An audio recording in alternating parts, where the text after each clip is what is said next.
Hola, Estevitan. ¿Bien o qué? Bien, todo bien. Bienvenido nuevamente a tu casa, a este canal. Gracias. Y bueno, pues la gente se va a preguntar un montón de cosas de por qué estás nuevamente en el canal y yo sé que tú nos quieres compartir algo. Cuéntanos. Sí. Bueno, pues muchas gracias por permitirme estar acá nuevamente. Para mí es importante, es chévere.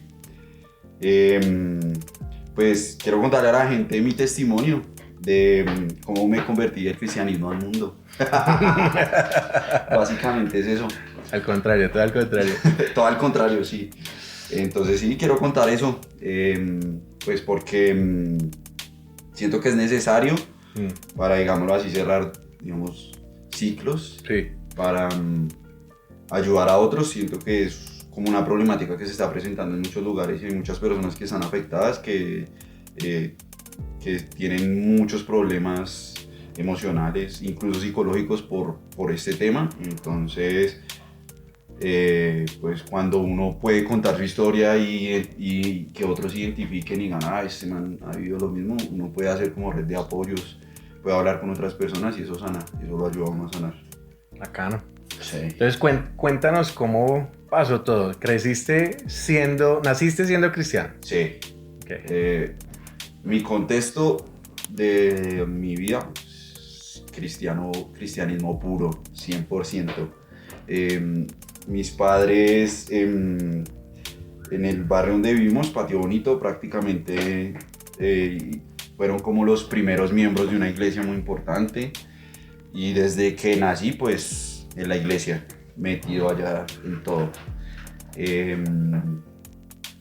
Inicialmente, pues, como todo niño, iba pues porque mis papás me llevaban.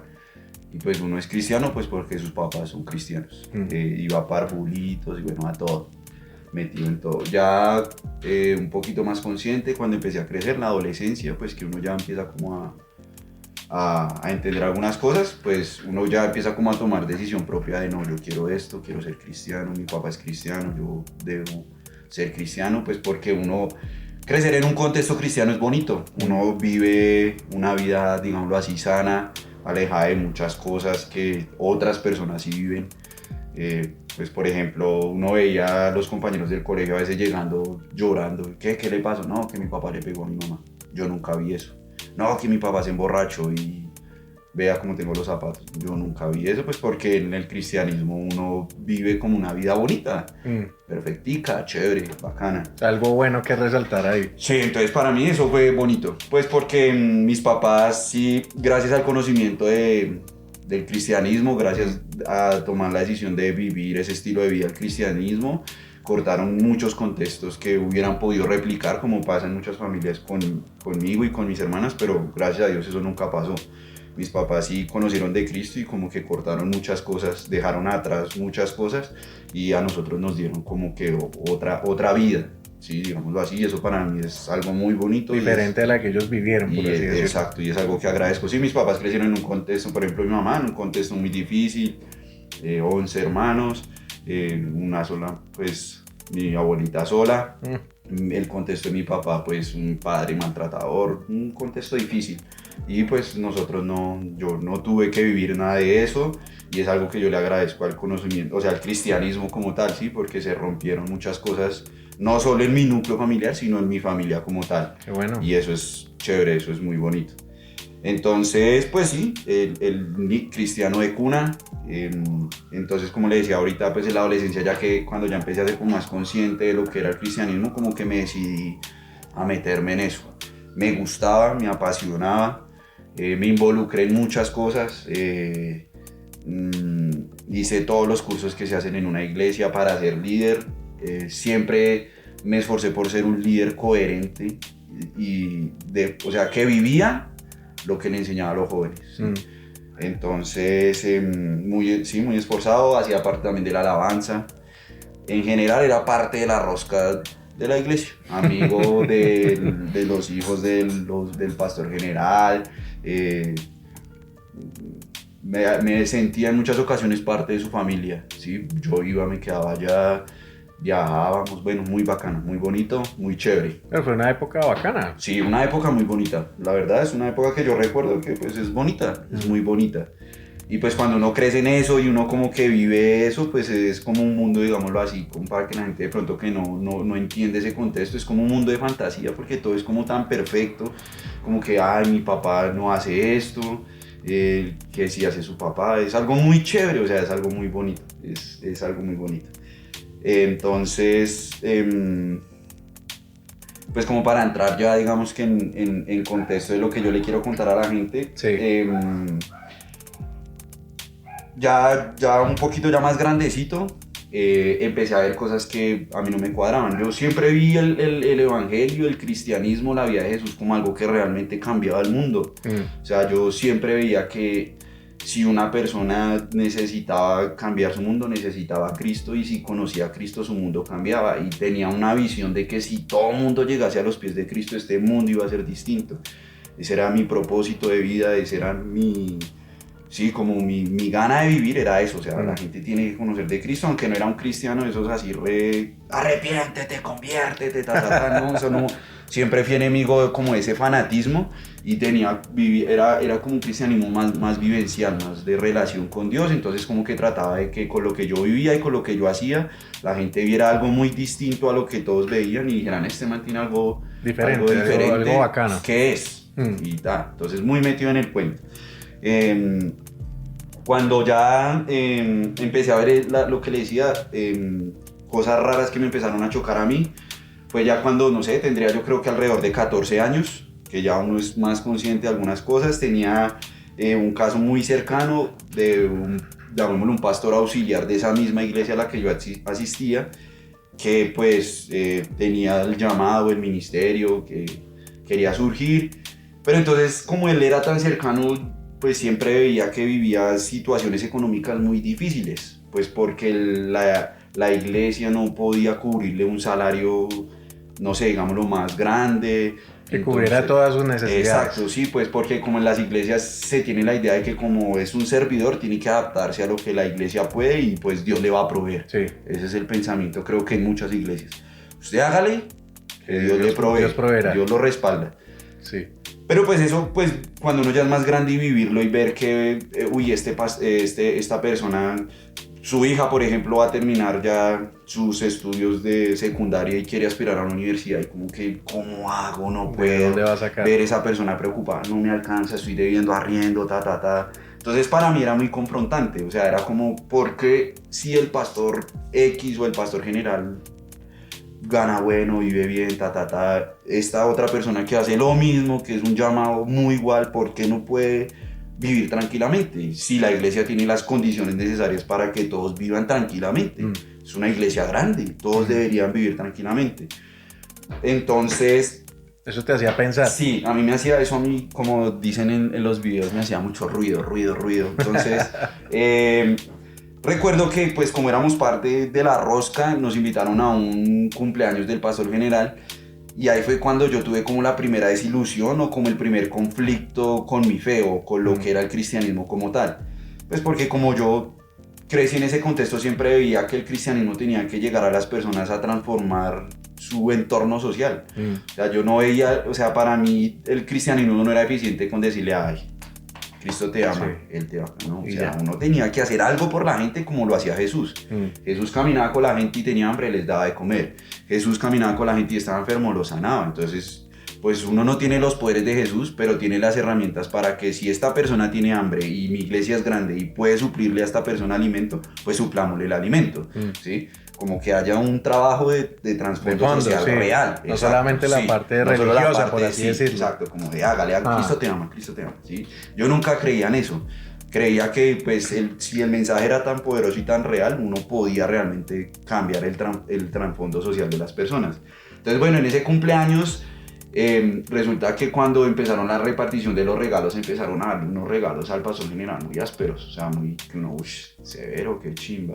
Recuerdo que uno era una silla para hacer masajes así como la de los centros comerciales, y pues yo, severo regalazo.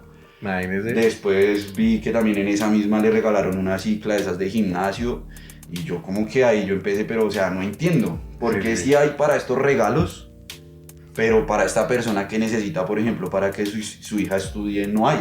Y tiene que... Métala por fe, ¿no? ¿Cierto? Entonces ese fue como el primer conflicto que yo tuve con la iglesia. Pero como uno crece en ese contexto, no le enseñan a tenerle mucho respeto pues a los pastores. A los pastores, claro. Incluso a veces uno no los puede como interrogar ni sino, hacerle preguntas. Sí, exacto. No, eso fue, la gente quiso darles una ofrenda, darles un nombre de Dios, y pues uno no lo organiza y uno dice, pues bueno, pues sí, de pronto en algún momento Dios va a bendecir a esta persona cercana y también algún día va a tener una silla para masajes y una silla de y una bicicleta para gimnasio. En su casa. Es que querían ver bien al pastor. Entonces, bueno, ese conflicto.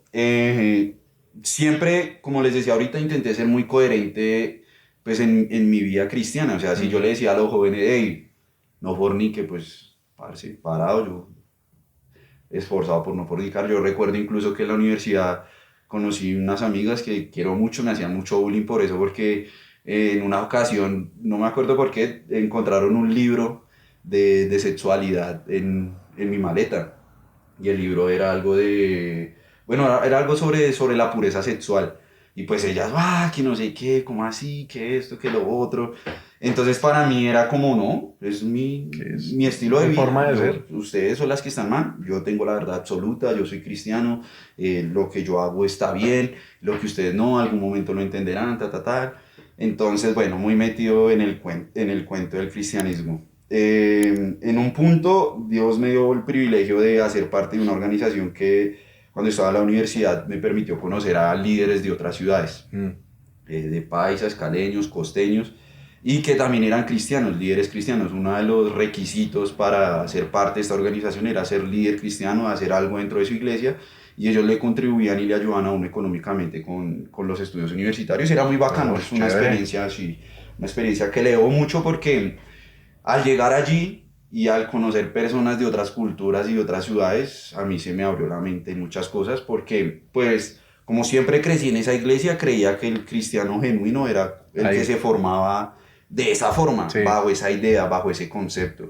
El que hacía discipulado 1, discipulado 2, discipulado 3, escuela de líderes, talleres de no sé qué, esto, lo otro. Entonces yo consideraba que para uno ser cristiano, pues uno tenía que... Tocaba hacer eso. Exacto. Y pues allá conocí gente de todo lado. De todo, o sea... Culturas de todo lado. Exacto. Recuerdo que un día estábamos con un grupito de costeños y un costeño dijo una grosería y yo como que, ¿qué pasó? Este man, ¿qué hacía acá? O sea, acá somos líderes cristianos, o sea... Somos puros. Sí, o sea, para mí, el primer eran no encuentros, sino como, pues sí, nos reunían campamentos, y el primer campamento para mí fue muy confrontante porque yo decía, o sea, ¿por qué esta gente es tan distinta a mí, pero sirve en su iglesia y hace cosas, y Dios los usa? Porque Dios los usaba. Dios los usaba en sus comunidades, en sus contextos, sin haber estudiado lo que yo había estudiado, sin hacer o cumplir todos los requisitos que yo estaba haciendo, Dios los usaba. O sea, yo decía, o sea, ¿cómo? ¿Por qué? No entiendo. Eso te dejó pensando ahí. Y allá empecé a ver algunas cosas que ellos le criticaban mucho la institucionalidad de las iglesias. Entonces yo ahí empecé a escuchar por primera vez esa palabra de que había muchos, por ejemplo, que en algunas ocasiones no participaban como tal en una institución, en una iglesia, porque no se identificaban con su modelo o con su forma de hacer las cosas. Entonces a mí eso como que me empezó a como hacer eco, como venga, sí, espere. El cristianismo es real, pero hay modelos institucionales que ni siquiera son bíblicos y que son del hombre, que son más organizacionales como los tiene cualquier empresa y que se hacen para cuidar la empresa. Más no son vainas diseñadas por Dios o que Dios haya dicho, porque si uno se pone a mirar, yo, como les digo, crecí en el contexto cristiano y me leí la Biblia cualquier cantidad de veces. Entonces yo decía, esto no tiene ni fundamento bíblico de que hay que hacer esto, hay que hacer aquello, el taller tal, ¿no? O sea, Jesús iba por la... ¿quiere pescar, hombres? Venga para acá. Ya, listo. Camine. No le dejó, haga discipulado 1, discipulado 2, discipulado 3, no, camine. Listo, eso es todo, ¿cierto? Entonces para mí eso fue muy bonito. Pero entonces ya me hizo cambiar la visión de la iglesia en la que yo estaba, porque la iglesia en la que yo estaba, pues primero súper grande, pues es la iglesia que digamos que mucho cristiano sueña, ¿no? Que tenga la super batería, la super guitarra, y pues la alabanza suena una chimba porque el sonido es súper caro. Todo muy bacano, Las ¿sí? luces. Pero entonces yo empecé a ver esto como, venga, mi barrio es un barrio desde que yo tengo uso de razón que tiene muchas necesidades que la iglesia nunca ha cubierto. Porque esto que invertimos en, no sé, en una batería, X cantidad de dinero, no lo invertimos en un proyecto social, porque no hacemos algo por las personas. Eso a mí me empezó a hacer eco. Entonces, dentro de ese programa uno tenía que hacer actividades sociales. Sí. Ese era el llamado. O sea, si hay gente haciendo algo por mí, yo puedo hacer algo por los demás. Y es verdad. Porque creo que cuando uno hace como esa cadena de X persona hizo algo bueno por mí, y si yo puedo hacerlo por otras tres, pues todos nos estamos ayudando, todos estamos retribuyendo algo bonito, estamos haciendo un cambio en medio de todo este mundo que lo necesita. Entonces hice una actividad en el Tunal por allá, parce, en una zona muy necesitada con niños que vivían en unas condiciones muy difíciles. Y pues yo llegué allá y yo sentí Ya. en mi corazón, Eso, aquí es, eso te acá tocó el puedo corazón. hacer muchas cosas. Yo tengo una iglesia grande que yo sé que me va a respaldar, yo sé que mi iglesia me va a respaldar, acá me va a ir re bien, listo. Entonces, como yo le decía, nunca fui el cristiano de arrepiéntete, ¿no? Sino yo hacía las cosas, caminaba como Jesús caminaba y el que se pegaba, pues que se pegara Hágale. y listo, pues porque yo no, en mí no está el convencer a nadie, sino que las cosas irán dando. Entonces yo dije, voy a hacer una actividad primero de higiene, de llevarle a los niños Cosas vainas de para la higiene, higiene, sí. sí, jabones, cepillos de dientes, ta. Entonces organicé el proyecto y lo llevé a la iglesia, entonces estaba fui donde el pastor, le dije, ve pastor, quiero hacer este proyecto, y me dijo, esto no lo puedes hablar conmigo porque pues como ya es una institución formalizada, tienes que hablarlo con tal departamento, digámoslo así. Entonces yo, listo, no hay problema. Entonces me fui allá, le comenté el proyecto, quiero hacer esto, necesito 200 kits de aseo, esto, lo otro, ¿cuánto me puedo ayudar a la iglesia? Entonces esa persona llega y me dice a mí, no te podemos ayudar. Y yo, ¿por qué? O sea, ¿qué pasa? Es que esto no es rentable para nosotros.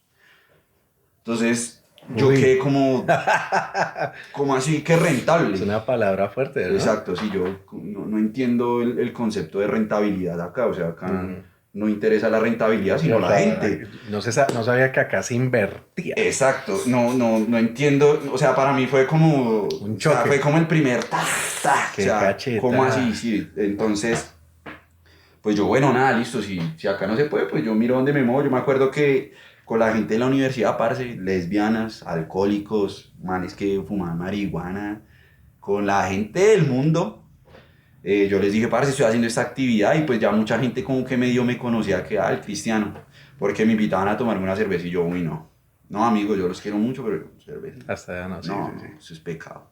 Yo eso no lo hago. Pero no lo hacía porque en un punto la iglesia me lo mandara, sino porque yo tenía esa Sí, convicción era lo que tú sentías. de que si yo lo hacía, había muchos jóvenes detrás mío viéndome y que yo no podía ser piedra de tropiezo para nadie. Entonces yo trataba de vivir mi vida muy coherente a lo que yo enseñaba allá. Entonces, parce, de la universidad reventé los kits de aseo, los de esos y otros ahí, algunas personas de la iglesia me ayudaron. Entonces, bueno, yo hice la actividad, pero a mí eso me quedó como, o sea, esto no lo entiendo y no me está gustando, no me está gustando. Y entonces ya cuando como que uno empieza a ver ese tipo de fallas, entonces uno se le abre como la mente. Más interrogantes, Sí, ¿no? más interrogantes, exacto. Y entonces uno empieza pues a plantearse cosas. Y yo me acuerdo que lloraba mucho con Dios porque allá, digamos, dentro de la iglesia estaba la vaina de estar haciendo el devocional, de que uno tenía que levantarse, y yo lo hacía, yo decía, sí, lo primero que tengo que hacer en el día es hablar con Dios, y yo le decía, no me está gustando esta cosa, no me está gustando esto, no me siento identificado ahora con la visión de esto, o sea, ¿por qué Patio Bonito, que es el barrio donde está la iglesia, tiene tantas vainas y lo único diferente que hay son las fachadas de las iglesias, pero Patio Bonito sigue teniendo los mismos problemas sociales, delincuencia, prostitución, abuso infantil? ¿Dónde está la iglesia? ¿Dónde está el mensaje poderoso que podría cambiar este contexto? ¿Por qué no estamos allá? ¿Qué pasa? Porque si se crece en edificios, o sea, el edificio se empezó a crecer, porque se hace un super colegio, porque tal, pero Patio Bonito sigue siendo el mismo. ¿Qué es lo que pasa? O sea, ¿será que es que este mensaje realmente no es tan poderoso? O sea, me empecé a cuestionar muchas cosas. Pero una de las cosas que ellos podrían decir es que si crece el edificio y se hacen todo este tipo de instalaciones, pues van a ayudar al barrio, ¿no? O que es el respaldo de Dios, porque institucionalmente entre más grande la iglesia es porque ahí está el respaldo de Hay un Dios. respaldo ahí. Exacto. Entonces, bueno, en medio de esos conflictos, yo como que empecé a ver muchas vainas que no me cuadraban, que se podrían resumir en muchos de los videos que ustedes han tenido, abusos de los que mencionaban, por ejemplo, en el caso de las vainas de la alabanza, ¿sí? Abusos en el tema de lo del bolsillo. Por ejemplo, cuando yo estaba liderando grupos de jóvenes, siempre estaban encima de qué pasó que no recogieron ofrenda, qué pasó que no sé qué, porque en tu grupo tanta gente, 80 personas y solo 2.000 pesos de ofrenda, ta. Entonces, eso a mí me empezó como a, no, esto no me gusta, esto no me cuadra. Entonces empecé como a tomar un pasito al costado, y poquito a poquito empecé como a alejarme. ¿Ya no hacías todo lo que hacías? No, digamos que empecé a entregar de a poco, pero nunca lo hice porque, yo soy rebelde, yo no quiero ya, no me interesa, quiero vivir el mundo, no, sino porque me estaba como confrontando el modelo institucional y lo que yo aprendí allá, porque lo aprendí allá de lo que era el mensaje de Cristo y de lo que el mensaje de Cristo hacía en las personas. O sea, que no te cuadraba, no había coherencia, por así decirlo. Exacto, yo sentía eso, o sea, yo sentía cómo es posible que le digamos a la gente que Cristo puede cambiar al mundo y nosotros siendo los voceros de Cristo no estamos donde la gente la necesita. Okay. Sí, o sea, para mí eso era como, no entiendo esto. Entonces yo como que empecé a tomar un poquito de distancia y al tomar ese poquito de distancia empecé a vivir los abusos que, por ejemplo, mencionaban ustedes. Entonces, te estás enfriando espiritualmente, estás alejado de Dios. No sé, lo que mencionaban, como pilas, no cuestiones, porque si cuestionas, estás cuestionando a Dios.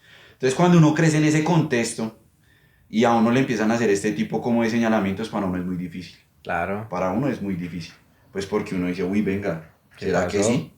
¿Será que te la cree uno, ¿no? Sí, yo me la creía, yo no me estoy enfriando espiritualmente, entonces si ahora oraba por la mañana, ahora voy a orar por la mañana, por la tarde y por la noche, y lo empecé a hacer. Pero seguía en mí como esto no me gusta. Algo pasa. Esto no me cuadra, hay algo que a mí no me gusta. En muchas ocasiones lo mencioné con las personas, porque como fui parte de la rosca, entonces, por ejemplo, el líder tal, venga, no me está gustando, hermano. Pilas. Sométase, sujétese, ta. Y yo, pero...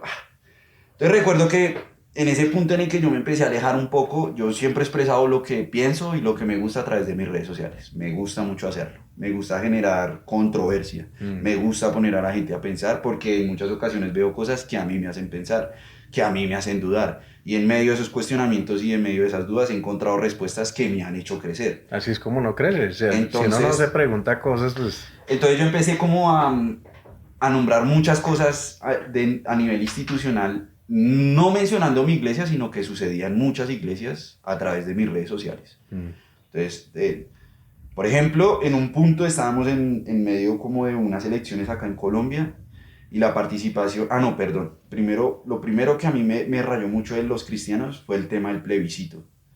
¿Sí? Entonces, estaban haciendo un plebiscito para la paz, pues hasta donde yo entiendo, el mensaje de Jesús es perdón y paz, ¿cierto? No sé si fue que yo en todos los años que estuve allá nunca entendí nada de todo lo que me dijeron. Sí, no sé si yo iba allá solo a calentar puesto, aunque creo que no, pues porque los líderes más importantes siempre bien, Estevitan, usted es un super líder, usted lo hace muy bien, sí, usted es coherente, ta. Entonces no sé si es que yo nunca entendí esto, pero entonces ese fue como el primer rayo, o sea, ver la campaña de desprestigio que hicieron las iglesias en contra del plebiscito hacia la paz. Para mí eso fue... Es un movimiento político, ¿no? Fue un movimiento político. Entonces para mí fue como, uy, no, espere. ¿Qué pasó? Porque las grandes... Yo nunca mencioné mi iglesia. Mencioné otras iglesias mucho más grandes y más importantes. Nunca las mencioné. Simplemente comentaba las cosas que decía, ¿cómo es? O sea, si se van a revolver en política, háganlo bien. ¿Sí? O sea, háganlo bien. O sea, háganlo llevando como el centro, el mensaje de Cristo. Si no, no lo hagan. Pues porque la política y la religión, desde mi punto de vista, Si se llevaran bien sería excelente, pero si uno lo analiza a profundidad, para mí son como el agua y el aceite. Y si usted no hace un trasfondo social desde la iglesia, si le queda grande hacerlo desde la iglesia, desde lo político, difícil que lo haga desde lo político, que es una vaina muy complicada. Entonces para mí eso, ver la participación de las iglesias en eso para mí fue muy feo. Porque primero hicieron una campaña de desprestigio desde mi punto de vista a base de desinformación. Para uno citadino es muy fácil hablar sobre la guerra porque nunca la vivió. Sí. Mientras que la gente de los pueblos, la gente que se lo vivió rogando por paz y nosotros acá, no, suerte, qué paz. Lo que necesitan es bala, que se mueran esos guerrilleros, que los condenen, que no sé qué. Entonces para mí eso era muy difícil, entonces bueno, yo siempre en mis redes. En medio del estallido social yo ya estaba más bien apartado por todo lo que no me gustaba, que ya había mencionado en muchas ocasiones y no me está gustando esto. ¿Por qué no hacemos esa actividad en vez de gastarnos tantos millones de pesos en una batería aquí? ¿Para qué? Pues sí, chimba, yo era feliz tocándola porque yo tocaba la batería y sí. Tocar una batería de millones de pesos y que suene bueno, es una chimba.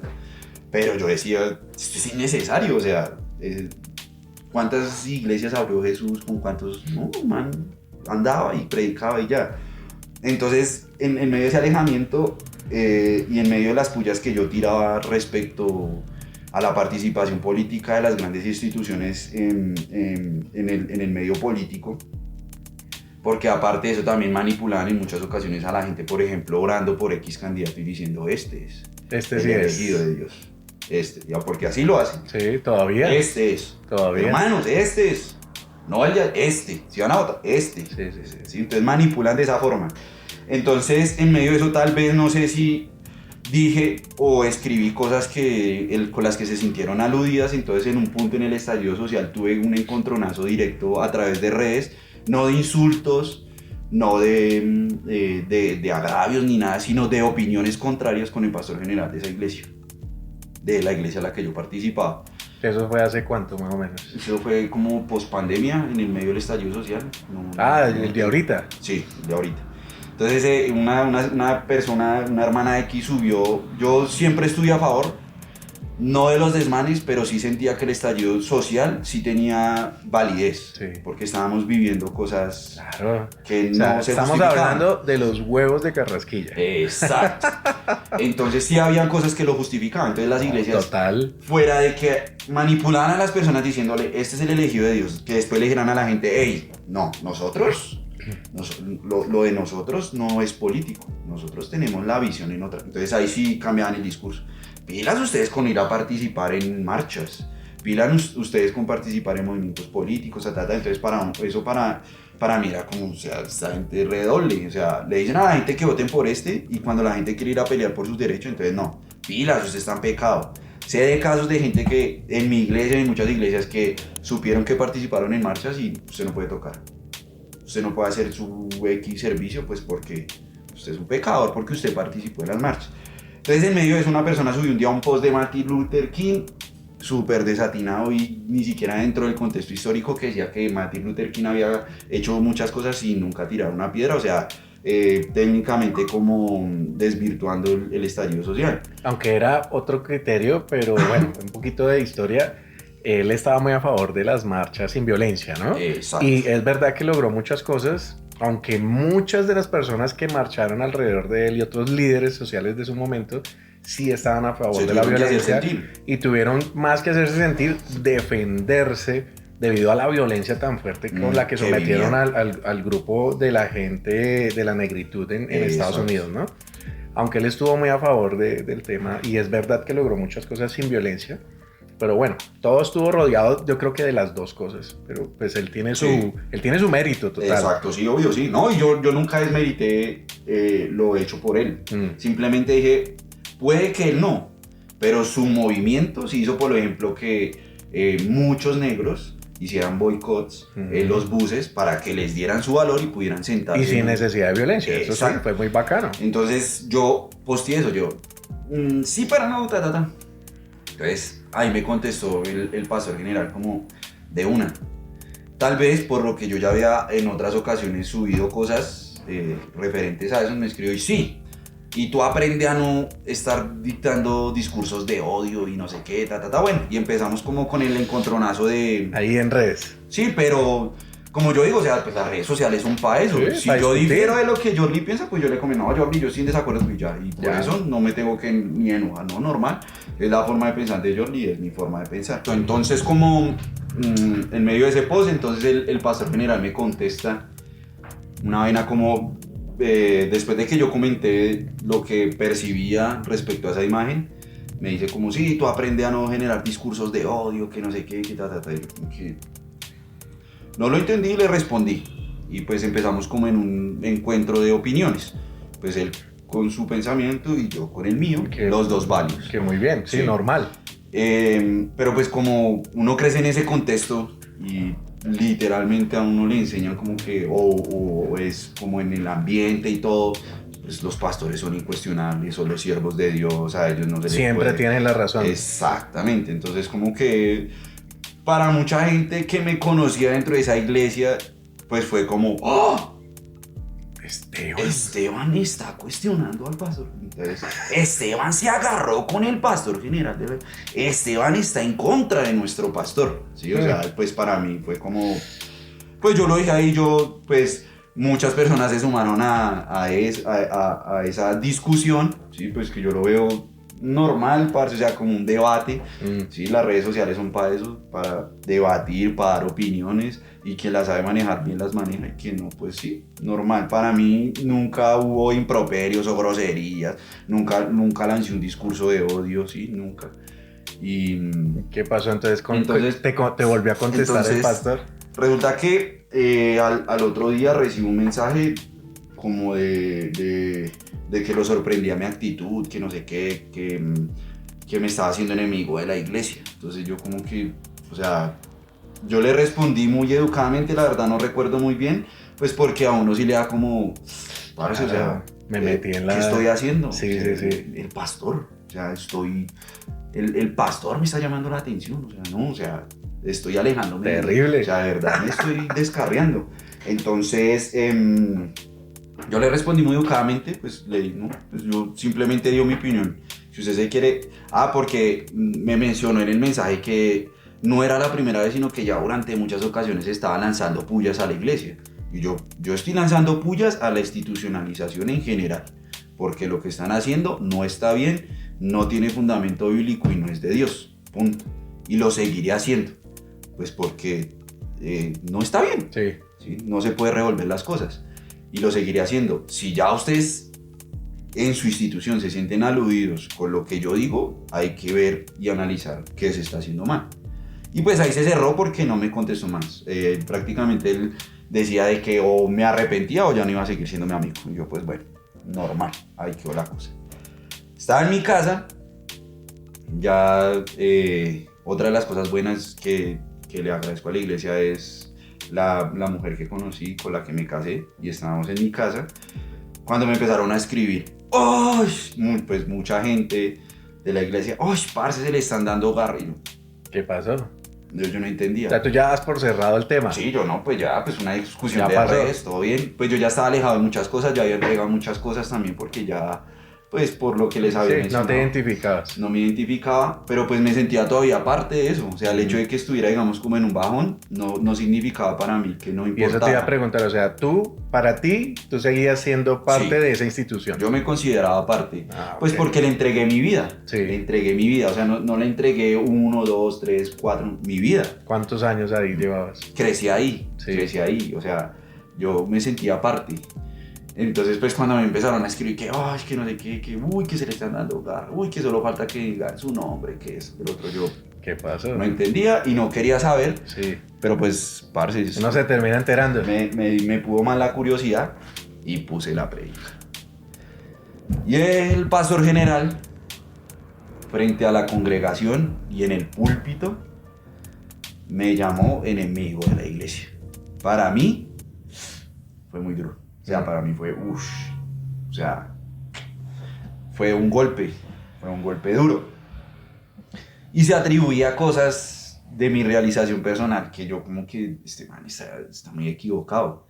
porque técnicamente decía como que dentro de de su predicación decía como, es que son niños que crecieron acá y que gracias a mí y a esta iglesia son profesionales.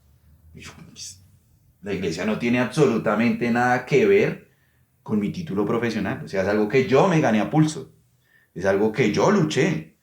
Yo trabajaba, toda mi vida he trabajado en un taller de confecciones, sentado en una máquina, y yo me pagué mi universidad. Gracias a la organización que les mencionaba, porque ellos me daban una ayuda muy importante que, parce, técnicamente eso se los cuento rápido. Yo ya iba a renunciar a mi universidad porque iba en tercer semestre. Yo logré entrar a la universidad por el ICETES y yo ya estaba hasta allá. No me daba. Y llegó esa ayuda y yo, eso te salvó la carrera. A ellos es los que les debo mi universidad. A un padrino en Estados Unidos que hacía un esfuerzo económico por enviarme algo y decir, quiero contribuir en los sueños de este pelado. Bacano. A ellos es a los que yo les debo mi universidad. Ese sí. Pero cuando él empezó a mencionar todo eso y empezó a decir que no mencionó mi nombre porque atribuirse cosas. Me hubiera gustado que lo hubiera hecho, me hubiera gustado que hubiera tenido la valentía de haber dicho mi nombre. Bueno, no lo hizo. Y nunca se ha, ¿cómo se dice?, arrepentido de lo que dijo, pues porque son los dueños de la verdad absoluta hasta el punto que hoy en día pues no ha pasado nada con eso, pero para mí fue un golpe muy duro. Fue un golpe muy, muy duro. Entonces ahí fue donde yo dije, pues breve, pues si voy a ser enemigo de la iglesia, voy a ser enemigo de la iglesia. O sea, yo he vivido absolutamente toda mi vida procurando, sí, agradar a Dios, pero pues, parce, estamos en un ambiente de seres humanos en el que uno en muchas ocasiones hace cosas por querer agradar a su pastor, por querer agradar a las personas con las que está ahí. Uno se tira encima una carga de no haga esto, no haga aquello, porque hay jóvenes viéndolo y uno lo hace de corazón. Entonces yo dije como, pues, parce, si soy enemigo de la iglesia simplemente porque pienso distinto o porque no estoy de acuerdo con unas cosas, pues soy enemigo y me convertí al mundo. O sea, entonces, te dolió mucho que no hubiera la libertad de opinión. Sí, ¿cierto? Y no solo porque, eso. Digamos, si él hubiera estado con una diferencia de opinión tuya, pero hubieran continuado como si nada hubiera pasado, o tal vez creciendo mutuamente en la diferencia, pues yo creo que no te hubiera sido, por así decirlo. De pronto no. Aunque pues yo ya tenía, como les decía ahorita, cosas con las que no estaba de acuerdo, cosas institucionales que no comparto, que no solo pasan en la iglesia en la que crecí, sino en muchas, como por ejemplo que las concentraciones de poder sean familiares. Entonces, el pastor general nombra a los hijos, pastor de jóvenes, pastor de alabanza, y no sé, si montan un negocio, el gerente del negocio, de un colegio, cafetería, como se llama, es el otro hijo, cosas así. No pasa solo en esa iglesia, pasa en muchas. ¿Sí? Entonces yo nunca he estado de acuerdo en eso. Si sus hijos tienen llamado, tienen que vivir el mismo proceso que vivieron todos los demás. Por ejemplo, en mi iglesia, entonces, si X persona quería ser pastora o pastor, tenía que hacer un curso, y dentro de ese curso tenían que lavar los baños de la iglesia, tenían que cuidar los cestos de la iglesia, muchas cosas que uno dice, pues bueno, pues sí, allá lo llamaban como el precio que tienen que pagar para pastorear. Sí. Y uno dice, pues sí, es que si uno se pone a analizar, el llamado de servir a Dios no es para cualquiera. Sí. O sea, es una vaina dura. Esa, ¿sí? Y si usted lo va a hacer, pues alístese. Y usted tiene que ser valiente. Bueno, eso no es para cualquiera. Y entonces, ¿por qué nombras del oficio? Entonces, cuando nombraron al pastor de jóvenes en ese momento, que era el hijo, a mí no me gustó, porque no viví el proceso que vieron muchos, independientemente de que él haya servido toda la vida, porque yo también serví toda la vida, y entonces yo un día entro y digo, quiero ser pastor de alabanza. No me lo van a dar, me van a decir, lave baños, porque no soy el hijo. Entonces ese tipo de modelos a mí no me gustaban y me cuestionaban. Incluso en un punto yo al hijo se lo nombré y le decía, parce, ¿estás seguro que es su llamado? ¿Estás seguro? Porque es que ni siquiera, yo un día lo escribí en mis redes, es que ni siquiera Jesús, siendo el Hijo de Dios, recibió esas herencias que hoy llaman llamados. Jesús empezó en un pesebre, parce. No, y es la verdad, y lo sostengo, Jesús empezó en un pesebre. Eso es de abajo. Entonces, solo. Exacto, ¿sí? Entonces, uno tiene que hacer el recorrido también. O cuál es el interés de que hayan ese tipo de concentraciones de poderes, ¿sí? Sí, o sea, eso no está bien visto. O para todos o para ninguno. Exacto, entonces, si esta persona no lava baños, pues que nadie lave baños. Y que vaya con el respaldo de Dios. Lo haga bien, lo haga mal. ¿Sí? Yo no puedo estar nunca de acuerdo con eso. no puede estar de acuerdo que han sido cosas que han mencionado en otros videos, de que si esta persona comete un pecado, vamos a someterlo abajo esta estricta escala de disciplina, pero si es una persona de mi núcleo o allegada a mí, no, no pasa nada. Y lo digo con toda la autoridad moral porque conozco muchos casos, ¿sí? Entonces, pero no me quiero centrar tanto en eso porque es algo que ya han mencionado, me quiero centrar en, en cómo uno siempre tiene su fe y su mirada puesta en Dios. Yo nunca hice allá nada por agradar a nadie, sino por agradar a Dios. Pero cuando el pastor general de una iglesia lo nombra a usted enemigo público, es algo personal. Y para mí fue duro, fue muy duro.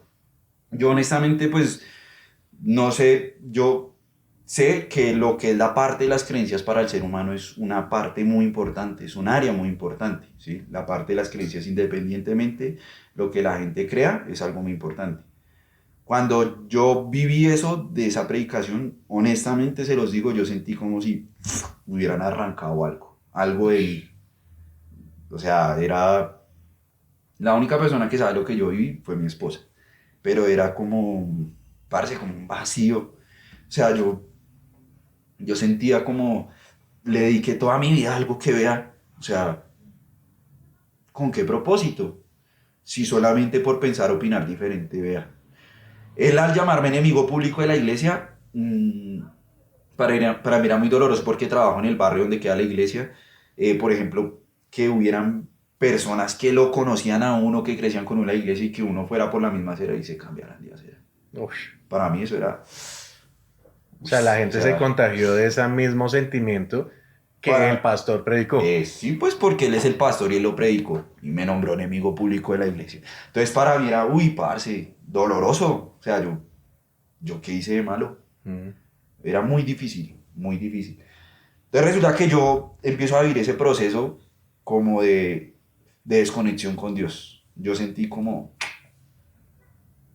no, esto no es lo mío. Esto ya... No quería saber nada del cristianismo. O sea, sentiste que era como si hubiera sido falso. Sí, yo sentí que incluso a veces lo siento como si le hubiera entregado mi vida a algo que... Es que no sé cómo explicarlo, es como... O sea, di toda mi vida, dejé de hacer muchas cosas, renuncié a muchas cosas por estar allí y al final no sirvió de nada.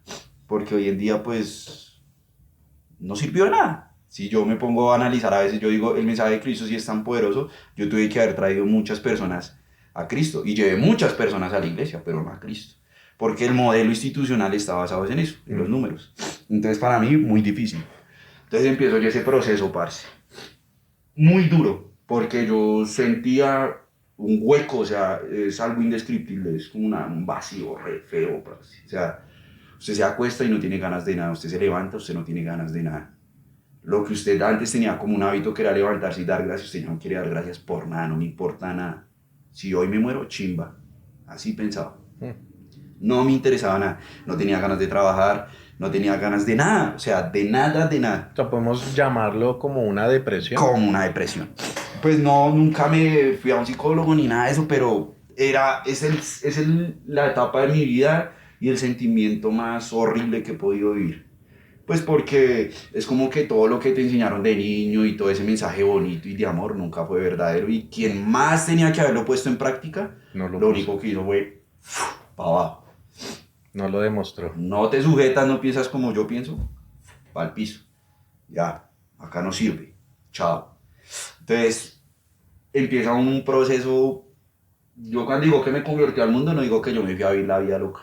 Pues porque sí empecé a hacer cosas que el Esteban cristiano nunca hubiera hecho. Empecé a tomarme mis cervezas con mis parceros de la universidad, hice amistades muy bonitas con ellos, empecé a hacer muchas cosas. ¿Y qué cara te colocaban los amigos que antes no recibías una pola y ahora sí? Ellos todavía se ríen y me dicen, que vea que era cristiano, que no sé qué, que ta.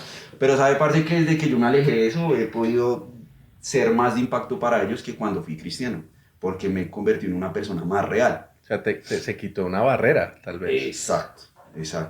Entonces, pues, parce, empecé yo este proceso como de... O sea, yo intentaba orar. O sea, yo intentaba, quiero volver a ser el Esteban que yo era, yo intentaba y no podía, o sea, había algo raro, había algo feo, no lo lograba, o sea, yo quería orar, quería conectarme con Dios, quería sentirme bien y no podía.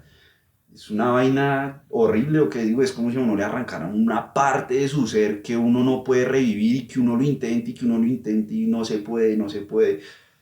Y yo, no, esta vaina, qué chanda. Y en medio de eso empiezo a vivir, a ver casos de otras personas que estando allá yo no conocía y yo decía, parce, o sea, ¿cómo es posible que esté pasando todo esto? Que han sido cosas, por ejemplo, que ustedes han mencionado en los videos, que cómo es posible que un líder muy importante de la iglesia le diga a los jóvenes, no fornique, pero esté fornicando con cuanta vieja del coro se le atraviesa, ¿sí? Cosas así. Casos, por ejemplo, no de mi iglesia, sino de otras iglesias muy importantes en Bogotá, como de que hayan pastores que tienen pruebas suficientes de abuso sexual contra una mujer y estén allá metidos y que no pase nada. Que los mismos pastores generales de su iglesia lo que hagan es como encubrirlos, como no.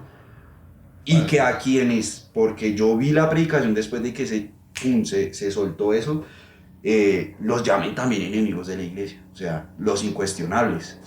Todos son incuestionables. Casos como de los temas políticos. Parce, hay muchos partidos políticos cristianos que están metidos en unas ollas podridas de corrupción que uno dice, oye. Entonces yo ahí empecé a decir, ya no quiero ser cristiano. Ya ese fue el primer paso, es la primera decisión que yo dije. Fui, pero ya no soy cristiano. Cuando a mí me decían que no, ya no soy cristiano, ya no soy cristiano, no quiero ser cristiano. Muchos me dicen, no, pero es que ser cristiano es caminar con Cristo. Y yo sí, pero si usted le preguntó a cualquier persona, ¿qué es un cristiano? No, una persona que va a la iglesia, esto, lo otro, y yo no me siento identificado con nada de eso.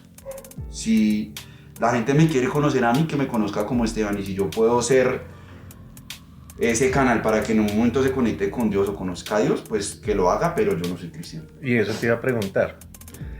Tú dices que no eres cristiano, pero quiero aclarar haciéndote una pregunta. ¿Crees en Dios todavía? Bueno, voy a eso. Es que parce, cuando pasó eso, honestamente yo puse en duda todo. Yo dije, si este hombre o estos hombres que son inspirados por Dios y manejan las iglesias más grandes de Colombia, hacen lo que hacen, inspirados por Dios, ¿no estarían equivocados los que escribieron la Biblia? Que son hombres inspirados por Dios, pero al final, hombres. Entonces yo, por ejemplo, empecé a cuestionar la Biblia. Yo hace mucho no leo la Biblia. Y la Biblia tiene cosas muy bonitas, pero yo no la leo. No me gusta. Es difícil para mí leerla, porque ya no me identifico con nada de lo que dice ahí. ¿Sí? Para mí es muy difícil leerla. Entonces, cuestiono la Biblia. Yo digo, son hombres. Y, o sea, parce, los hombres, si hay una especie creada por Dios que es como tan difícil de entender y descifrar, somos nosotros los seres humanos, parce. Porque somos tan distintos, todos somos tan diferentes. Entonces yo decía... Pero no crees, bueno, la Biblia es muy grande, ¿no? Trata muchos temas. Sí. No has pensado que tal vez de pronto con algunos de esos temas sí te sientas identificado. No, hay cosas que sí, incluso en muchos momentos de mi vida yo traigo cosas de la Biblia y yo digo, pues bueno, esto sí. Pero en este punto, para ser sincero y para ser sincero con las personas que me están viendo, o sea, por ejemplo, respecto a su pregunta, Jorli, de que si creo en Dios, entonces pasó algo. Después de todo este proceso, pasó la pandemia, un año durísimo para mí, para mi familia, porque pues no hubo trabajo, una crisis económica. Fue como... Claro. Con mi familia, mi núcleo, o sea, mis papás, duramos un tiempo viviendo una crisis económica muy difícil. Me casé. ¿Te casaste en pandemia? Antes de pandemia. Okay. Pero entonces como que me caso y llega la pandemia y parce, yo salgo de mi casa. No voy a decir. Salgo de mi casa, salgo de mi casa de estar viviendo como esa crisis económica. Y como al año o 2 años de estar casado, la pandemia y ¡pum! Una crisis re dura y yo, en medio me toca devolverme a vivir a la casa familiar donde vive mi abuelita, que para mí fue re padre. Que ya estoy casado y pues bueno, un apartamento es independiente, me tocó irme a vivir allá. Muy difícil pues porque estoy viviendo con mis papás, yo ya tengo mi esposa, mi familia. Mi esposa se enferma, re padre. Una vaina muy fea. Yo la verdad siempre esperaba... como lo peor para Gaby, no, tiene Dios cáncer, mío. Bueno, repicho, parce, re feo. Incluso en un punto de desesperación, yo me acuerdo que ahí también vivió un primo que quiero mucho, que es como mi hermano, y un día salimos, yo necesito salir a caminar, no me sale nada, Gabriela enferma, no tengo un peso, estoy de la re mala. ¿Será que es Estás que...? tocando fondo. No, parece como que yo le digo, ¿será que es que Dios me está probando y quiere que yo vuelva a la iglesia? Y mi primo, parce, ¿usted es que es bobo? Después de lo que le hicieron. No, Esteban, ¿qué le pasa? Madure. ¿Qué le pasa? La vida es así. Hay momentos buenos, hay momentos malos, momentos de enfermedad, momentos de salud. Cálmese. Y padre, yo como que, sí, es verdad. Te cacheteó. Yo algo que siempre le puse en claro a mi esposa es no quiero tener hijos. No quiero tener hijos, no quiero tener hijos, no quiero tener hijos, no quiero tener hijos. Y yo en medio de ese conflicto como de, no quiero saber más de esa depresión y todo eso. Un día le dije a Dios, o sea, yo siempre le decía en lo que intentaba hablar con él porque no volvía a hablar, sino como que en los pensamientos. Yo siempre decía como, si yo la estoy cagando, no lo estoy haciendo por burlarme de usted, no lo quiero cuestionar a usted, pero pues soy el producto de lo que hicieron conmigo. Y si tiene que haber justicia y yo tengo que pasar por un desierto, hay una canción que me gusta mucho que dice, bendito sea el dolor si nos cambia en verdad. Y es verdad. Si hay algo que lo cambia a uno son los momentos difíciles. Chimba la vida con los momentos difíciles, aburrida solo ser feliz. Y es verdad, porque uno en los momentos difíciles aprende muchas vainas. Entonces en medio de esa crisis yo le decía, yo necesito algo. O sea, lo bien, yo como que decía, o sea, ahí todavía hablabas con Dios, así fueran sí, pensamientos. Sí, yo como que, no, y en mis pensamientos, yo necesito algo, nada me motiva, porque nada me motivaba, nada me gustaba, como que nada me inspiraba, me sentía hueco, me sentía vacío, una vaina re paila. Y yo necesito algo que me dé ganas de vivir, de volver a trabajar. Pues porque yo iba a trabajar, por ejemplo, yo siempre trabajo en el taller de... Y a mí me gusta, parce, me gusta estar allá con el boleo, una cosa a la otra, pero yo iba pues porque me tocaba, me iba a pagar el arriendo. Tema económico. Sí, pero no había como una motivación, una pasión. Y Gaby en medio de esa enfermedad, los controles que nos habían hecho, el control anterior, o sea, en uno de los últimos controles, el doctor técnicamente, a Gaby le hicieron una cirugía muy difícil, proceso muy difícil por quistes, y en medio de eso, en el último cuando fuimos a la cirugía que le cambiaron los puntos que nosotros dimos, bueno, ya pasó este proceso, ya pasó, fuimos y tienes que volver a ir, hay algo que no está bien, nos volvimos a ir al médico, y en ese control técnicamente le decían a Gaby como que si las cosas no cambiaban, allá le tenían que hacer un degrado. Y pues sacarle todo su aparato reproductor, que esto, que lo otro, pues para Gaby un golpe muy duro porque ella sí siempre soñaba con ser mamá, pues era como que en eso siempre diferíamos, yo no quiero ser papá, ella sí, yo quiero ser mamá. Uy, incluso en un punto yo se la planteé, yo le dije, si nos toca nos vemos porque yo no quiero ser papá, no quiero. Entonces Gaby duro hospitalizada, la de tiempo es un proceso repicho, Gaby hospitalizada era por allá en una silla tirada y bueno, en medio de eso Gaby ya no quería volver a ir a hospitalizarse y estaba re mal y yo no, ya nos vamos.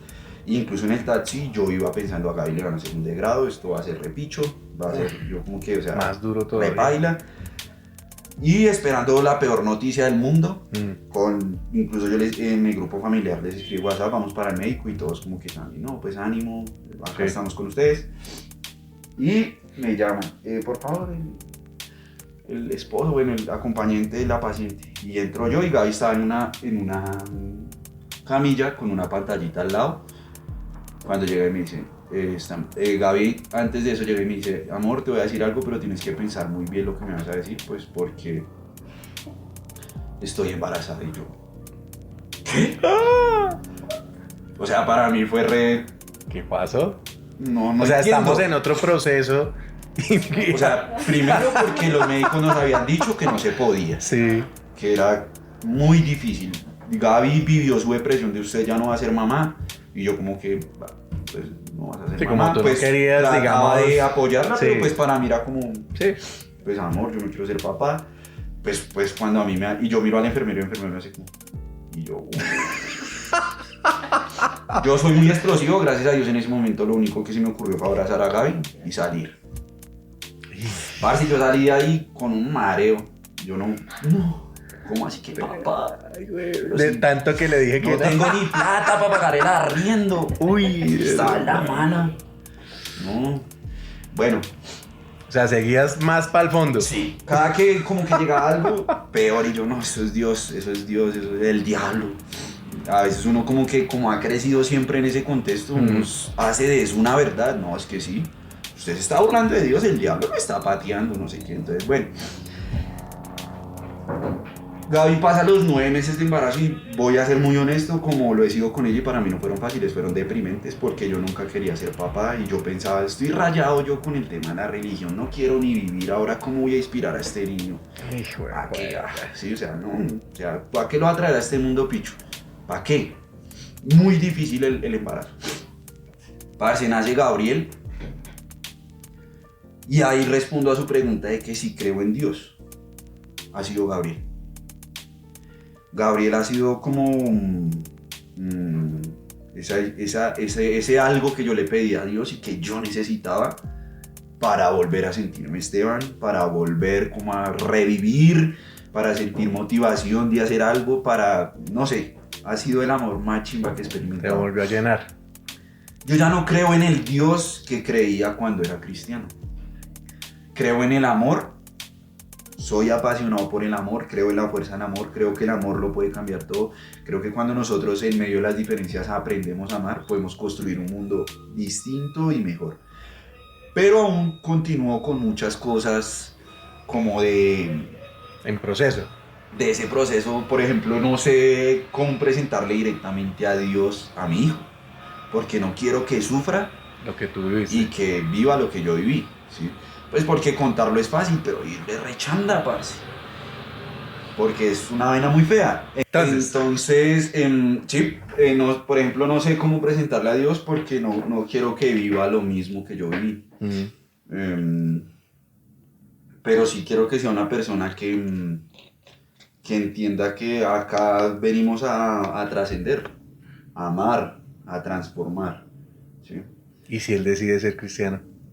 Está en todo su derecho. No se lo puedo prohibir. Pero sí le enseñaría a que se cuide, a que se proteja. Pues porque, pues como ya lo mencioné, el daño es muy, muy difícil de reparar. Entonces, pues en medio de eso, Jolín, pues no sabría decirle, o sea, decirle como, de pronto sí sigo creyendo en Dios, pero ya no como antes. No es la misma manera. No es la misma manera. Siento la presencia de Dios cuando estoy acá con mi familia, cuando hablo con un amigo, de lo que sea. Es que creo que uno creció en un contexto en el que le pusieron muchos dogmas, muchos requisitos, muchas vainas, que si uno se pone a analizar a veces no son ni necesarios, ¿sí? Porque a uno le decían, es que eso no es de Dios, no, es que eso no es de Dios, no, todo es de Dios, porque Él todo lo creó, y si todo está acá no es porque sea coincidencia, no hay, yo a veces pienso no hay cosas malas ni buenas, si están ahí usted verá qué uso les da. Yo me puedo tomar una pola con mi papá, con mi mamá y ya, todo bien, disfrutamos de un momento bonito, en familia, y cada uno se acostó a dormir, como también puedo coger y tomarme con ellos mismos una cerveza y volverme una nada y un estiércol y terminar peleando. Las cosas están ahí, uno decide qué hacer con las cosas. Entonces estoy en ese proceso, que no es un proceso fácil, que no es un proceso sencillo, pero pues ahí vamos, ¿sí? Reconstruyendo eso. Y como que lo importante y lo bonito de todo es que en medio de todo lo que viví, como que gracias a Gabriel, pues he podido, digámoslo así, resucitar, ¿sí? Nombrémoslo así, resucitar, revivir y tener un motivo, un deseo o un propósito por el cual vivir. Entonces, sí, eso. Entonces, cuando se me pregunta lo de Dios, pues yo creo que Dios, después de haber vivido ese momento picho y de que Gabriel nació y que yo sentía que todo eso que me había pasado era por alejarme de la iglesia, que no sé qué, parce, nació Gabriel y mi vida se arregló. En todos los sentidos, en todos los aspectos, empecé a ver el fruto de mi trabajo, mi empresa empezó a crecer, logramos con mi esposa cambiar de contexto, nuestro contexto familiar donde vivíamos, nos logramos trastear a un lugar mucho más tranquilo, no, o sea, todo cambió. Todo ha cambiado. Entonces, pues los cristianos no sé si podrán decir que fue el diablo, que el diablo lo hizo, ¿no? No sé. Yo creo que es Dios y que Dios me ama tanto que me bendice a través de la vida de mi hijo. Entonces, yo quería hacer este video, uno, pues porque quería contar lo que he vivido. Dos, pues porque sí hay un modelo institucional que está muy mal y que tiene que parar y que tiene que cambiar, porque está generando daños no solo en mí, sino en muchas personas. Yo en la iglesia en la que crecí tengo muchos amigos que también viven episodios de ansiedad, de depresión, de soledad, y que ¿dónde está la iglesia para repararlos? O no la iglesia, la institución no está. Hace el daño, fuera de hacer el daño, tildan a la gente de enemigos, o sea, le tiran a la gente encima y no reparan. Nunca asumen la responsabilidad. Nunca, no, porque no la asumen, nunca la asumen. A uno, por ejemplo, en mi caso siempre me decían como, usan también una frase que mencionaba acá, es que es el lugar como perfecto, manejado por personas imperfectas. Y pues sí, todos somos imperfectos, ¿sí? Pero no todos son tan caraduras de que hacen el daño y antes se indignan. ¡Ah! Enemigos, rencorosos. Hombre, servimos toda una vida ya. Toda la vida. Si yo fuera rencoroso las veces que me he encontrado con él, porque me lo he encontrado en reuniones familiares porque es muy cercano, lo he saludado muy respetuosamente. Si yo fuera rencoroso, ni lo saludo, ni lo determino. Es más, conociéndome hago hasta el comentario de que ojalá nos podamos, pero no, ¿por qué? ¿Qué necesidad hay de eso? Yo no soy rencoroso, yo no odio. Soy producto de un sistema institucional que me dañó, que arrancó mi fe, me alejó de Dios y, o sea, me hizo mucho daño, ¿sí? Como se lo ha hecho a muchas personas. Entonces, uno, yo quiero motivar a las personas a que, hombre, hay que romper con muchos dogmas y con muchas vainas que nos han enseñado y nos han impuesto de que para agradar a Dios hay que ser así, así, así, así, ¿no? Dios está en la naturalidad, hermano, está en todo, está en absolutamente todo y hay que aprender a verlo así. Y hay que aprender a conocerlo en medio de nuestro proceso porque todos somos muy distintos. Yo no creo, si Dios creó el universo, que es una vaina tan vasta, tan infinita, no más acá el planeta Tierra que está lleno de vainas tan bonitas como las plantas y tan distintas, es absurdo que se encierre en una sola idea y en una sola verdad absoluta y en una sola, así, así, así. O sea, para mí no tiene sentido. Yo creo que Dios es algo más allá. No creo que Dios sea el Dios de que, usted es budista, usted no sé qué, todos para el infierno. Yo en eso no creo. Incluso, hoy por hoy, yo, por ejemplo, uno generalmente se entrega a una fe, sobre todo por el que será después de que me muera, cuando ya no esté acá. Ese es como el fundamento principal del por qué la gente se acerca a una fe. Si me muero, ¿a dónde me voy? Yo un día me planteaba, hombre, yo no quiero ser eterno. Yo, Esteban Santamaría, no quiero ser eterno. Yo quiero morirme y ya. Para mí la vida debe ser tan aburrida eternamente. Todos los días me levantan, no. La vida es esta para mí y hay que disfrutarla con nuestra familia, en medio de nuestro trabajo, en medio de lo que hagamos y dejar un impacto. Ojalá un recuerdo sí eterno, como lo hizo Jesús. O sea que entiendo yo, y inclusive es algo que hemos intentado hacer, y es ver a Cristo y a Dios de una manera diferente. O sea, de una manera natural, auténtica, vivencial, donde se note que somos personas con fallas, con dolores, con muchas cosas que cada uno de nosotros cargamos diferentes en nuestra vida, pero que vemos a Dios en diferentes cosas, ¿sí? Y creo que es lo que tú estás viendo ahorita. Estás viendo a un Dios muy diferente del que te enseñaron, del que creciste, del que veías en esa institución donde asistías. Y para mí es más auténtico y es más real. Más real. Porque lo vives con personas que no son cristianas, que no van a una iglesia, que no se portan como tú, y que tienen maneras de pensar diferentes a las tuyas y que muchos ni siquiera creen, no solamente en decir Cristo, Dios o ser cristianos, sino no creen en nada. Y aún así pueden ser tus amigos, aún así puedes compartir con ellos y aún así les sirves a ellos en algún momento. Para mí eso es un cristianismo más real. Sí, más bonito. Sí, es verdad. Incluso, por ejemplo, ahorita que usted habla de los amigos, yo le debo mucho a todas las personas que llamamos del mundo.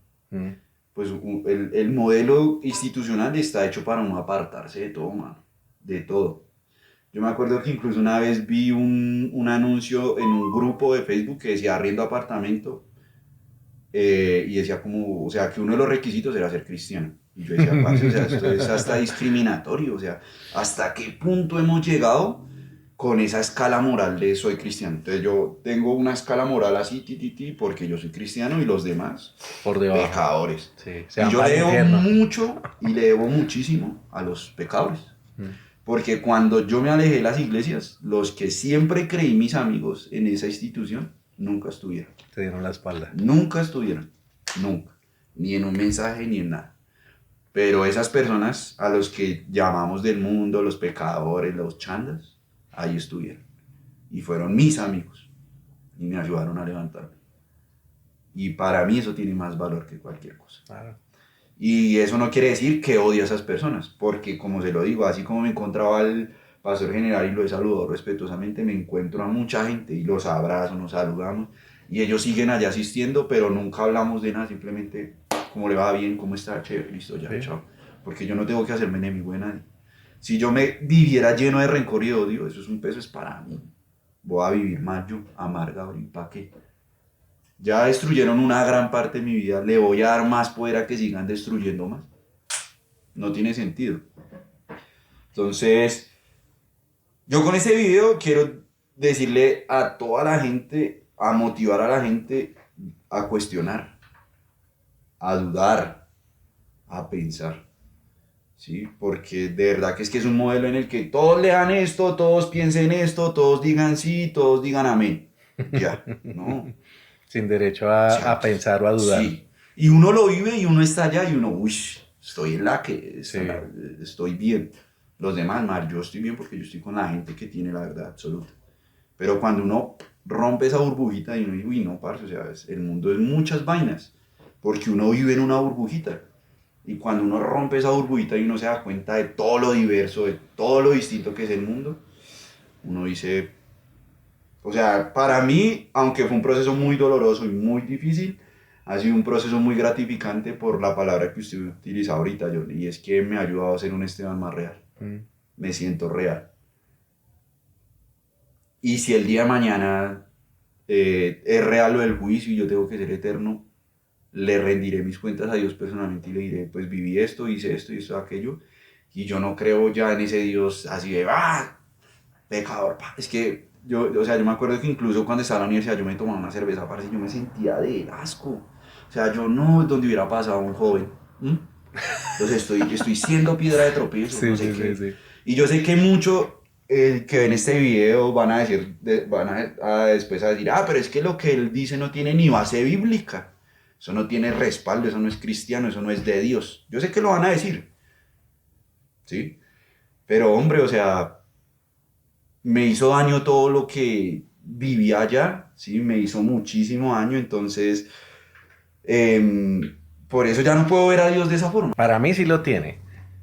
Yo creo que todos los que estamos en este canal y muchas personas que lo han visto se han identificado en cosas buenas, otras en no tanto, pero la mayoría, aunque digan que no tiene base bíblica, para mí sí lo tiene, sobre todo reflejado en Cristo, porque Cristo para mí fue, pues es mi forma de creer diferente y muy validado lo de otro, pero para mí Cristo fue muy auténtico. O sea, para mí él dijo a la mujer que le botaron a los pies, le dijo, ni yo te juzgo. Tire la primera piedra. El que esté libre de pecado, tire la primera piedra. Él lo hubiera podido hacer, no lo hizo. Cuando estaba en la cruz, aún así pidió perdón por nosotros porque dijo, Padre, perdónalos porque no saben lo que hacen. O sea, aún así, en ese momento de dolor tan profundo, tuvo misericordia por los que estábamos haciendo lo malo. Y me identifico con eso porque, pues, perfecto no somos. Para mí, Jesús, cuando las personas tenían hambre y los discípulos le dijeron, mándalos a sus casas, Él les dijo, denle ustedes de comer. O sea, parce, tienen hambre, es obvio. Entonces, denle ustedes de comer. O sea, ¿vinieron a hablar lindo solamente? No, o sea, llénenles el estómago porque con el estómago vacío nadie va a creer en que se acercó el reino de los cielos. O sea, arrepiéntanse porque el reino de los cielos ha llegado, o bienaventurados porque el reino de los cielos se ha acercado, pero siguen teniendo hambre. Entonces, no, pues qué rumba el reino de los cielos. Pero cuando uno mira, el Señor Jesús les dijo, aliméntenlos ustedes. No, Señor, pero ¿cómo vamos a hacer con tanta gente? Bueno, traiga lo que hay, pum, la multiplicación de los peces y los panes, y les dijo, miren, hermanos, así se hace. Sí, o sea, así se hace. Vayan a los pueblos, mandó a los 70 y pico y les dijo, vayan y liberen a las personas. Saquen demonios, o sea, ayuden a la gente que está necesitada. Afuera, sí. Hagan milagros en mi nombre. O sea, él, ¿a dónde los mandó? No les dijo, van a las iglesias y díganles que el reino de los dioses está cerca y hagan un milagro delante de los que están en la iglesia para que los que están en la iglesia crean. No, ¿a dónde los mandó? Al pueblo, donde la gente necesitaba. ¿Cómo le dolió al Señor Jesús cuando los vio como ovejas sin pastor? Cuando vio la necesidad de la gente, cuando su mejor amigo murió, dice que lloró. O sea, para mí él es la mejor personificación de que le dolía la raza, de que le dolía la necesidad humana, de que le dolía la sociedad.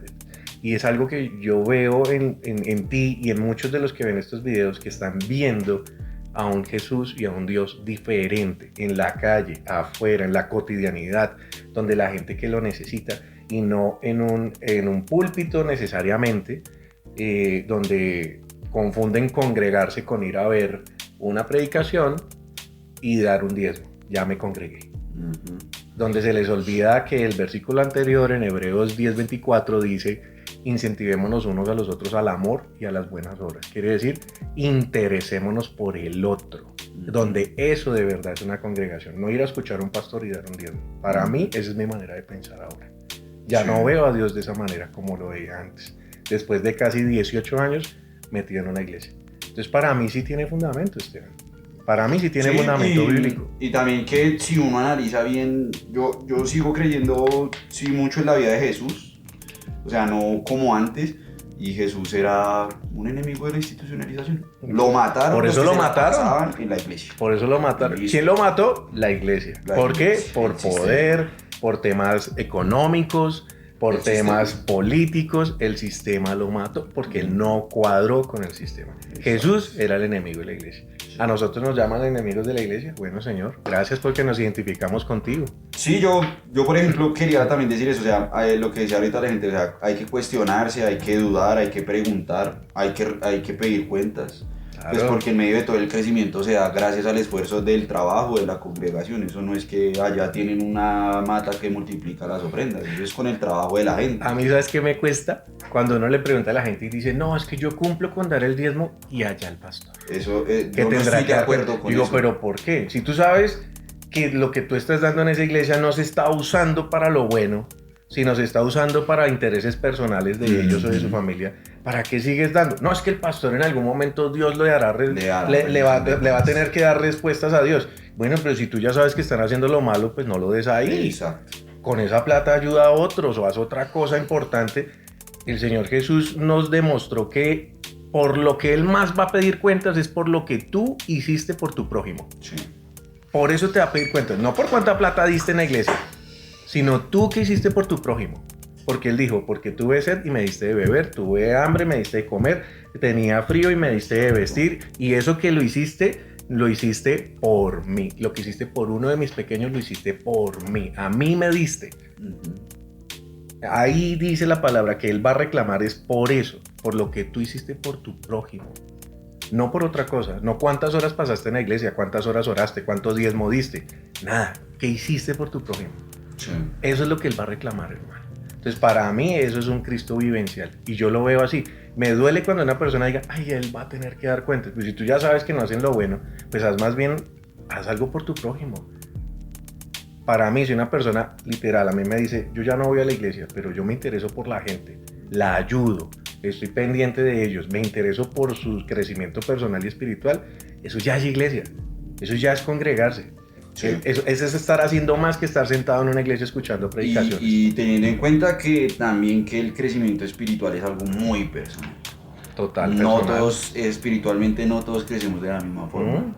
porque todos somos muy distintos y eso es otra cosa que, somos muy diversos, que yo he aprendido, o sea... No podemos compararnos. Exacto, entonces ver gente que parece que uno nunca la ve, no sé, ni citando un versículo bíblico, pero que cuando hace algo inspira a uno dice... Yo he visto gente más cristiana que yo, que no es cristiana. Exacto, yo igual. De verdad, que hace vainas que uno dice... Parce, pero eso ni siquiera lo hace un cristiano y tuvieron la oportunidad de hacerlo, no lo hicieron, pero sí lo hizo una persona mal llamada del mundo. Entonces uno dice, o sea, no hay comparación, no podemos hacer esa comparación. Para mí no podemos hacer esa discriminación. Sí, pues nada, esa era mi historia. Quiero seguir siendo un enemigo público de la institucionalización en las iglesias, lo seguiré haciendo porque pues lo aprendido... sé que va en contravía y muy en contravía de lo que es realmente el mensaje. Estoy viviendo mi proceso y espero en medio de ese proceso ayudar a otros. Espero que muchas personas que han vivido esto sepan que, o sea, como me dijo mi primo, o sea, la vida es así.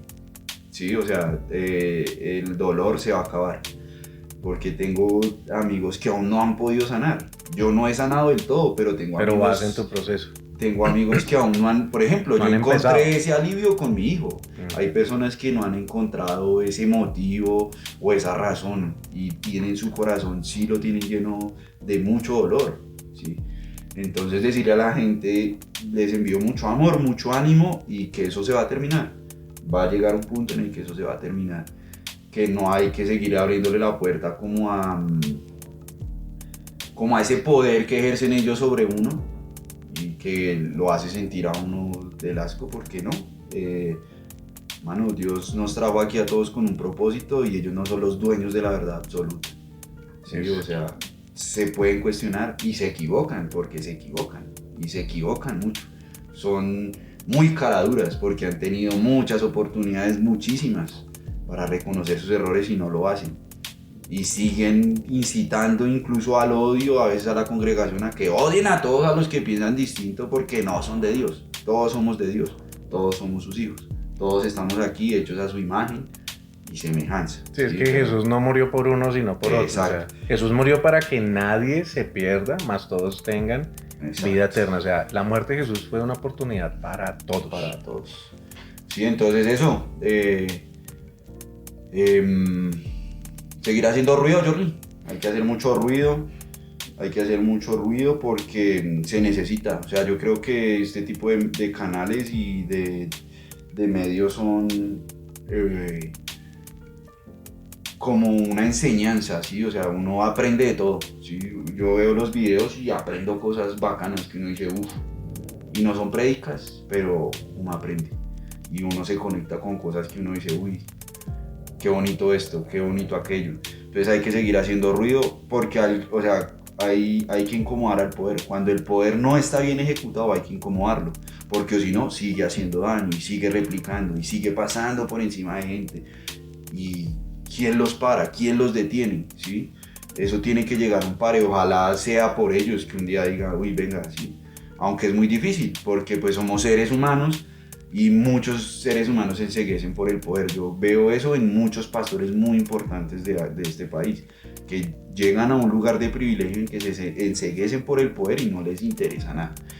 Pero pues nosotros que pues podemos hablar, hay que hablarlo, hay que expresarlo, hay que hacerse sentir y hay que hacerle entender a la gente que, como digo, ellos no son dueños de la verdad absoluta, no son el camino hacia cómo uno se tiene que relacionar con Dios, porque al final el camino con Dios es algo tan, pero tan personal, tan íntimo, tan propio, que uno no necesita extras, ¿sí me entiende? O personas de afuera como diciéndole hágalo de esta forma, hágalo de, ¿no?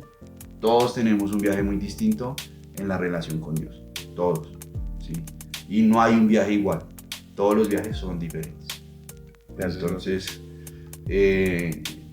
hay que viajar y vivir ese viaje y encontrarse pues en ese camino con Dios. Yo a veces extraño el Esteban que era antes, pues porque es algo bonito que uno vivió, pero no volvería a hacerlo, porque el Esteban que es ahora es muy real.